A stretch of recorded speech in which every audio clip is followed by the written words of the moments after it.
may mga reports from DRM officers na yun nga, ini-ignore na ng mga tao yung warnings, bumabalik talaga sila pumapasok sa loob ng 6 kilometer permanent danger zone. Delikado pa ring bumalik ang mga lumikas na residente sa kanilang mga tahanan na nasa loob ng 6 kilometer permanent danger zone ng Bulkang Mayon.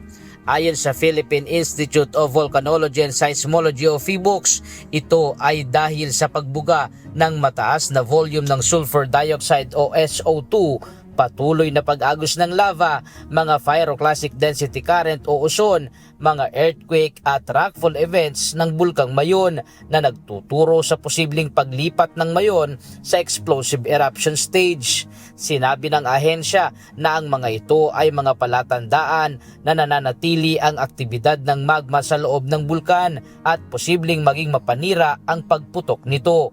Halos kalahating taon na patuloy yung eruption ng Mayon Volcano. Again po, kailangan nating ulitin. Nasa alert level 3 pa rin ng Mayon Volcano. Lubhang delikado. Sa ika-189 na araw ng abnormalidad ng Bulkang Mayon, muli itong nagpakita ng lava fountaining sa crater summit nito. Naitala rin ng PHIVOLCS ang mga ashfall event sa ilang bahagi ng unang distrito ng Albay, kabilang ang Tabaco City, Malilipot, Bacacay at Santo Domingo.